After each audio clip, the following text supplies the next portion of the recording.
Hi, this is Denise reading to you the New Bedford Standard Times for Thursday, August 15th, 2024. We begin with the weather. Today, an afternoon shower in places, a high of 83 with a low of 63. On Friday, partly sunny and humid, a high of 84 with a low of 65. On Saturday, turning cloudy, humid, a high of 82 with a low of 66. On Sunday, cloudy, showers around, humid, a high of 79 with a low of 66. And on Monday, some sun, showers around, humid, a high of 80 with a low of 66. In the lottery for Wednesday, August 14th, the numbers game, midday, 9930. Again, 9930. The numbers game, evening, 3269. Again, 3269. Mass cash for Wednesday, August 14th, 128928. Again, 128928. Powerball for Wednesday, August 14th, 8, 9, 23, 29, 62 with a Powerball of 13. Again, 8, 9, 23, 29, 62 with a Powerball of 13. Megabucks for Wednesday, August 14th, 12, 17, 24, 32, 40, 41. Again, 12, 17, 24, 32, 40, 41. And Lucky for Life, dated Wednesday, August 14th, 7, 19, 29, 30, 39 with a lucky ball of 4. Again, 7, 19, 29, 30, 39 with a lucky ball of 4. On the front page of the New Bedford Standard Times for Thursday, August 15th. Robots' sensors may prevent wind blade breaks by Heather McCarran, Cape Cod Times, USA Today Network. A month after a football field-sized blade on Vineyard Wind turbine AW38 folded over and began breaking apart into the ocean, the company and blade manufacturer GE Vernova are continuing work to remove its remnants and to respond to floating and washed-up debris around the region, including the islands and Cape Cod. Over the weekend, an outline of the blade incident report and action plan was also released. The latest detachment of blade portions still hanging from the turbine occurred on Sunday morning, and Nantucket officials issued an advisory Sunday night about the potential for more debris coming ashore, depending on wind direction. Sunday's controlled detachment followed a series of adjustments to the blade's position completed at the end of last week, which in combination with winds from the remnants of Hurricane Debby led to the safe separation of the sections below the root of the blade, according to Nantucket officials. During an update about the efforts shared at the Nantucket Select Board's August 7th meeting, GE Vernova Chief Sustainability Officer Roger Martella said the remaining hanging portions were estimated to be about 7% to 8% of the mass of the blade. He said it's been a clear priority to address because when we address that, we address the risks of the debris and the risk to the ocean. Action plan unveiled. As of Monday, the companies are assessing the risk of any more blade pieces becoming detached. Meanwhile, they're working on removal of the rest of the blade with Resolve Marine, the salvage firm that cleaned up after the March 26 collapse of the Francis Scott Key Bridge in Baltimore. GE Vernova and Vineyard Wind have developed a comprehensive plan to recover the remaining AW38 blade in incremental steps, the company states in their action plan. The plan outlines 4 tasks, including blade rotations to reduce hanging blade and possible controlled cutting, removing the root of the blade that's still installed in the hub, recovering fallen debris from the turbine platform, and addressing debris that's on the sea floor. There was no timeline for completion of the work. inspection of other blades. In tandem with the salvage and recovery work, GE Vernova is undertaking an inspection of all Vineyard Wind's installed and yet to be installed blades. Technicians are reviewing thousands of ultrasound images that were captured during manufacturing, more than 8,300 per blade, to measure bonding widths and detect any anomalies that need to be remedied. Martella said the company is adding physical inspections of the blades as well as using advanced remote-controlled crawler robots equipped with video cameras. He said they put inside the blades and will focus on 8 to 9 priority places, taking scores of pictures and videos to inspect a variety of factors, not just glue and adhesives. The company is additionally employing a third corrective measure, he said, which is using fiber optic sensors that can detect stress. Using these fiber optic sensors as the blades are rotating with a new algorithm, we believe will have several hours to even days of notice of anything like this ever reoccurring. Debris cleanup and review of any environmental effects are also ongoing. The Federal Bureau of Safety and Environmental Enforcement is conducting its own independent investigations. Citizens continue to raise alarm. Even as cleanup efforts proceed, Nantucket and Cape Cod residents are continuing to raise alarm about the blade's July 13th collapse, which preliminary analysis by GE Vernova blames on flawed epoxy bonding during the blade's manufactured. Nantucket resident Veronica Bonnet called federal agencies, including the Bureau of Ocean Energy Management, to task about a lack of plans specific to blade failures within the construction and operation plan for Vineyard Wind. There is a pollution response plan. In it, it says if there is a pollution incident, we will follow the oil spill response plan, she said during the August 7th Nantucket Select Board meeting. There was no plan for a major pollution event, and I don't think it's fair for BOEM to allude there was. Fellow Islander Val Oliver criticized the state for its all push for this offshore wind development, regardless of what the outcome is. I hope as a community our voices will be heard by the people who are in charge, because they are pushing these through no matter what. Whether they work or not, it's a goal and they're going to see it through. On Cape Cod, citizens organizations have also been raising concerns about offshore wind development, both on land and at sea. On Sunday, the annual bonfire on Craigsville Beach included burning a miniature windmill in demonstration. Last week, Falmouth officials reported suspected debris coming onshore on several beaches facing Buzzards Bay. The town is actively monitoring the situation and taking action to remove debris that washes ashore, protect public safety, and hold Vineyard Wind responsible for the cost of cleanup, the town advisory reads. Since the blade's collapse, remnants of varying sizes consisting of fiberglass, harp foam, and balsa wood have washed up on Nantucket and nearby islands of Tuckernuck and Muskeget. Debris also have been recovered from waters about 3.5 miles off Monomoy in Chatham and has been reported in waters west of Martha's Vineyard. Residents on Barnstable's south side have reported finding suspected pieces of debris as well. Costs could be significant. GE Vernova, in its quarterly report to the Securities and Exchange Commission, highlights the project's suspension by the Federal Bureau of Safety and Environmental Enforcement and its anticipation it may receive claims for damages, including liquidated damages for delayed completion and other incremental or remedial costs. These amounts could be significant and adversely affect our cash collection timelines and contract profitability, the filing reads. We are currently unable to reasonably estimate what impact the event and any potential claims or related BSEE order would have on our financial position, results of operations, and cash flows. The next front page story. Readers pick Faye's for filet mignon. 2 other area restaurants ranked in online poll. By Seth Chitwood, The Standard Times, USA Today Network. In honor of National Filet Mignon Day, South Coast Today invited readers to vote in an online poll and tell us their favorite New Bedford area restaurant to order this delicious cut of beef. And the winner goes to Faye's Restaurant and Catering at 613 Dartmouth Street in South Dartmouth. Faye's has been a staple in the community for over a decade with its incredible Italian menu, weekly specials, and events like wine pairing nights and music on the patio. It's no surprise that it's become a beloved spot for locals and go-to destination for visitors.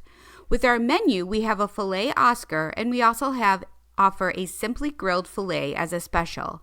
A lot of people just love a nice grilled filet mignon. It's so tender and has no fat on it. We season it, grill it, and it's fantastic, said Matt Betancourt, general manager at Faye's. What to expect when visiting Faye's. The history of Faye's restaurant is rooted in family and tradition. Betancourt and his partners Elizabeth and Evelyn wanted to take the next step in their culinary careers and open a larger restaurant in the beloved town of Dartmouth. They named it Faye's in memory of their beloved mother and grandmother, who founded Faye's Knotty Pine, a restaurant that closed in 2000 when the building was sold to a large pharmacy chain. The culinary tradition passed down through the family has continued to flourish at Faye's restaurant, and they pride themselves on staying true to the old world tradition of hospitality and genuine relationships with friends and family. These values were instilled in the family during their time in Fabriza, Italy, where they were taught the importance of food and hospitality. We really appreciate our customers for voting us as having the best filet in the area. It's truly an honor. We continue to use the same techniques and ingredients that we learned from our family in Italy. It's all about providing our customers with a genuine and delicious dining experience.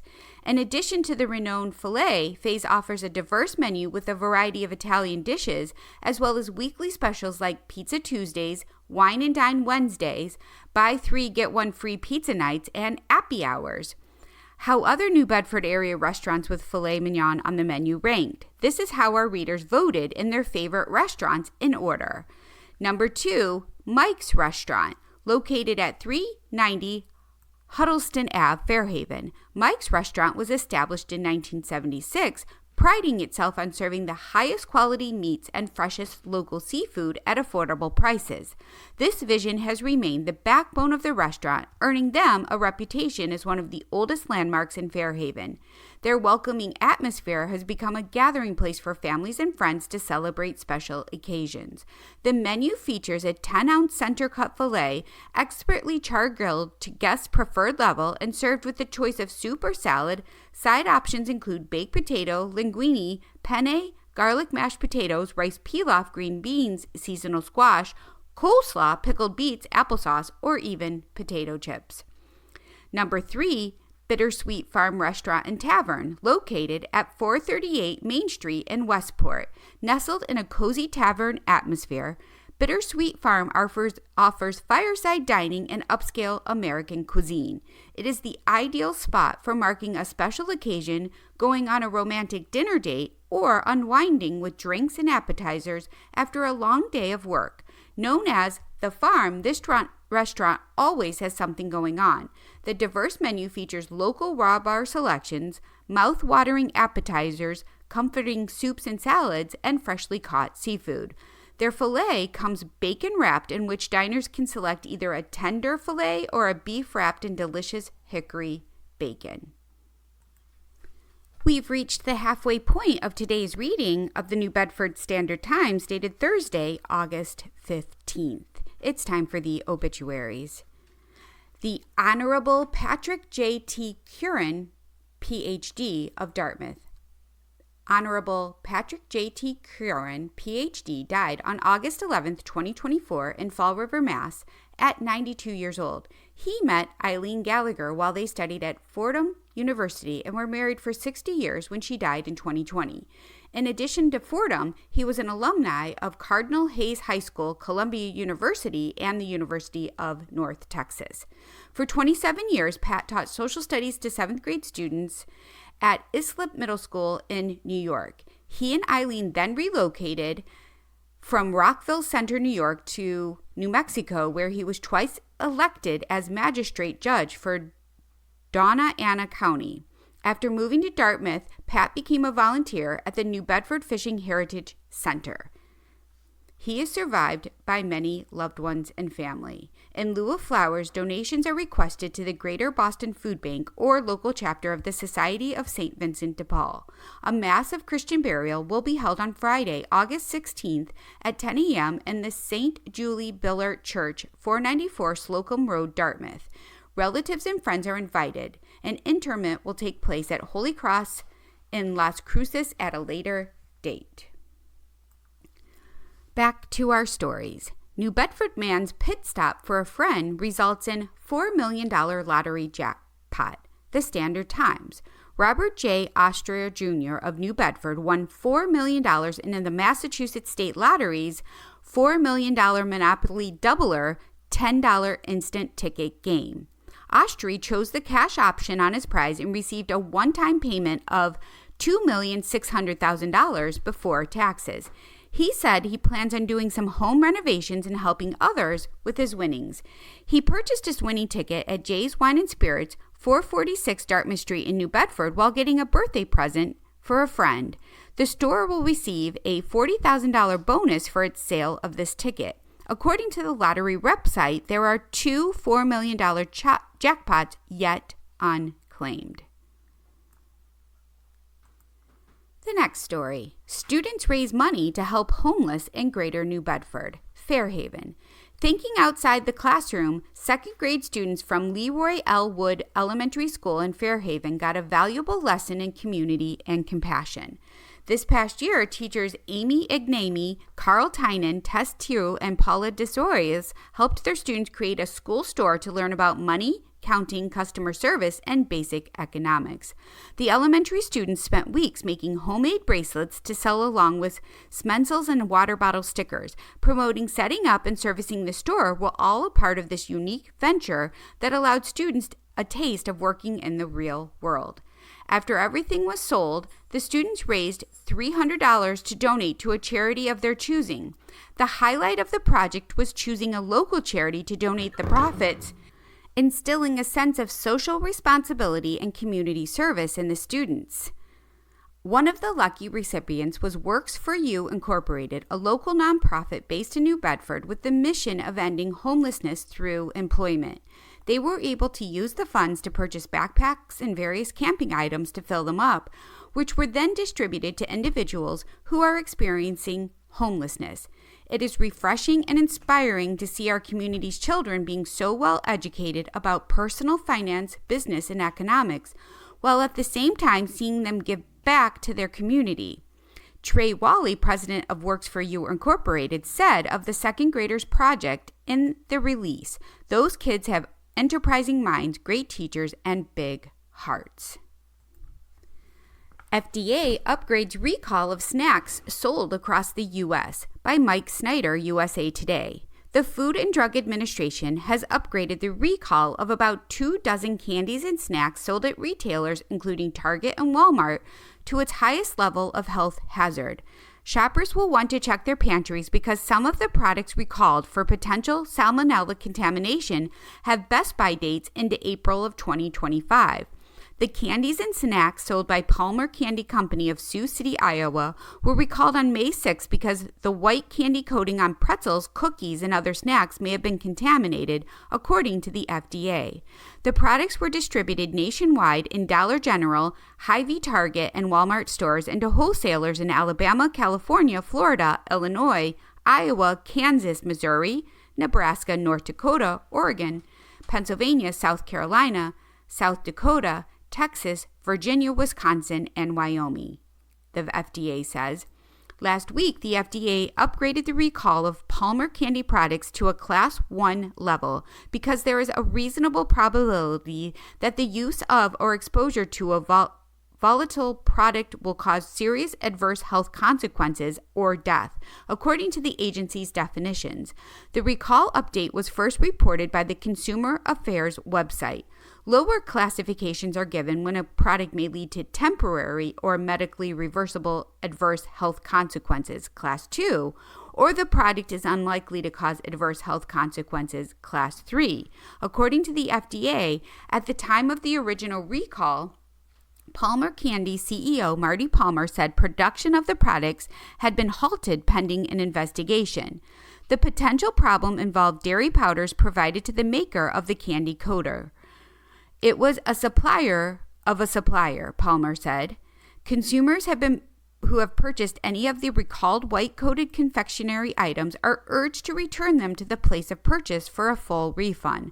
Salmonella is a bacteria that can get into the food production chain when those handling food do not wash their hands and the process isn't kept sanitary, according to the FDA. It can cause serious and sometimes fatal infections in young children, frail or elderly people, and others with weakened immune systems, according to the Centers for Disease Prevention and Control. Symptoms of salmonella poisoning can start 6 hours to 6 days after infection and last 4 to 7 days. Symptoms include bloody diarrhea or diarrhea that lasts more than 3 days, diarrhea and fever greater than 102 degrees, stomach cramps, lots of vomiting, especially if it prevents you from keeping liquids down, signs of dehydration, including dry mouth and throat, infrequent peeing, and dizziness when standing. What's on the list? Find the products covered under this recall with the online version of this story at usatoday.com. Upgraded Ernesto pummels Caribbean. Flash flooding prompts emergency declaration by Christopher Can and Theo Nwajan, USA Today. Ernesto intensified into a Category 1 hurricane Wednesday as it churned north of Puerto Rico after unleashing torrential rain and damaging winds that triggered urgent flash flood warnings and left over 500,000 people without power throughout the territory. As of 2 p.m. Eastern, Ernesto was 225 miles northwest of San Juan, Puerto Rico, with sustained winds of 75 miles per hour, according to the National Hurricane Center. The storm pummeled Puerto Rico and the Virgin Islands through the morning, quickly dumping several inches of rain, leading forecasters with the National Weather Service in San Juan to warn of life-threatening flash flooding. The U.S. and British Virgin Islands could see widespread rainfall of up to 6 inches, while the total for southeastern Puerto Rico could climb to as much as 8 to 10 inches. On Tuesday, President Joe Biden approved an emergency declaration for Puerto Rico, ordering the federal government to assist in local response efforts ahead of the storm.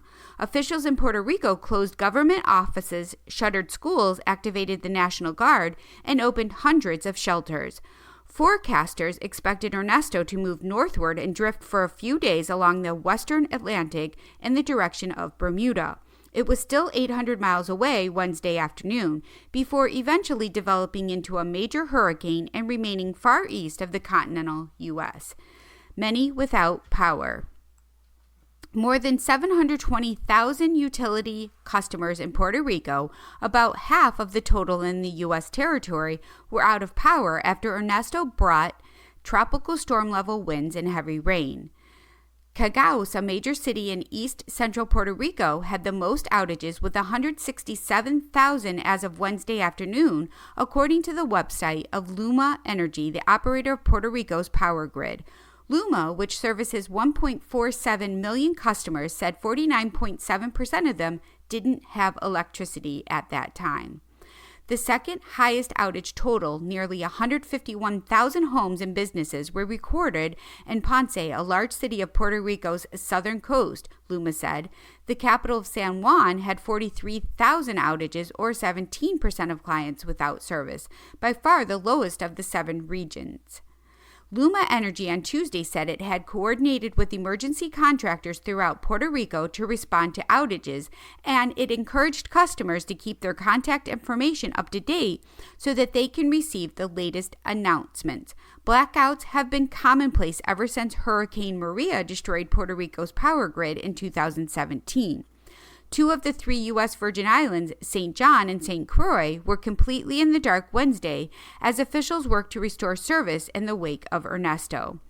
Gerald Jackson, the director of the Virgin Islands Territorial Emergency Management Agency, said in a news conference Wednesday that in addition to the outages, 6 cell phone towers were knocked offline across the territory. U.S. Virgin Islands Governor Albert Bryan Jr. in the same news briefing said the territory is in good shape, but urged residents and tourists not to venture outside as rain bands continued lashing the islands. Flooding damaging wind gusts. Officials in Puerto Rico issued under flash flood warnings said the National Hurricane Center reported damaging wind gusts. By 7 a.m., 2 to 6 inches of rain had fallen in parts of eastern Puerto Rico, and an additional 2 to 3 inches was projected. Flash flooding is ongoing or expected to begin shortly, the Weather Service in San Juan said. As rain totals climb, the Rio Grande Loza and its tributaries continue to rise, and the flooding risk continues to increase, the Weather Service said. These rivers will likely overflow during the morning hours. Meanwhile, St. John and St. Thomas in the U.S. Virgin Islands received 3 to 5 inches of rain through Wednesday morning, leading the Weather Service to warn of the potential for life-threatening flash flooding of creeks and streams, urban areas, highways, streets, and underpasses.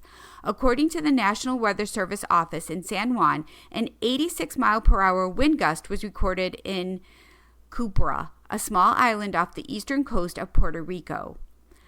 Bermuda stocking up. On Bermuda, Jessica Burns said she woke up Wednesday morning to torrential rain and is preparing for much worse this weekend, when Hurricane Ernesto could arrive as a Category 2 storm, according to Bermuda Weather Service. Burns, 29, said she was born and raised on the island, but this is her first summer at the helm of the family's vacation rental business. Burns' neighbors and staff trimmed loose branches and removed coconuts from trees to make sure there were no danger of those coming loose and causing damage. She said she also loaded up on food, batteries, and water. Some vacationers checked out early this week from Burns' South Views property rentals, wanting to get out of Ernesto's way.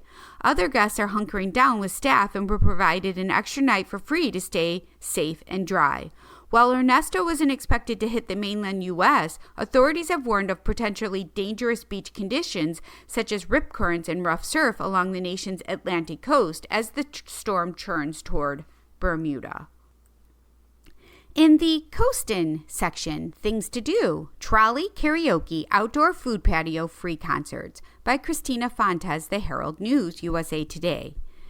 What do you want to do? If you need an answer to this age-old question for making plans, we've got you covered. And things to do, we take a look at, things to do happening every week in the greater Fall River area and around the South Coast. From weekdays to weekends, there's always plenty going on, and we're not only taking a look at what's happening this week, we're also giving you a heads up for events that are coming soon. This week, we've got karaoke aboard Fall River's trolley, plus concerts, a chance to meet a sculptor or to join a chorus, and a celebration of Central America and other cuisines common to Spanish-speaking countries. So when someone asks you what you want to do, you've got your plans ready to go. Here are things to do around Fall River, the South Coast, and beyond this week. Trolley-oke Tuesday at Gates of the City karaoke on board Fall River's trolley. How about a night of karaoke on board the Fall River trolley?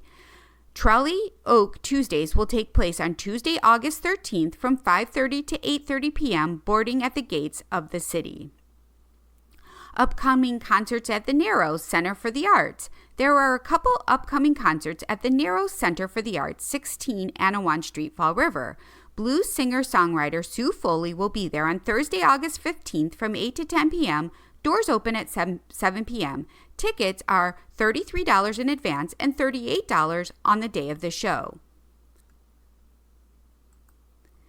Other things to do: Mosaic Jazz Quartet at Greater Fall River Art Association, Patio de Comas in New Bedford's Riverside Park, Meet the Sculptor at Tiverton Four Corners Sculpture Park, free concerts in Rehoboth, open rehearsals with Southeastern Massachusetts Festival Chorus, and many other happenings. We've reached the end of our reading for today, Thursday, August 15th, 2024, of the New Bedford Standard Times. Enjoy the day.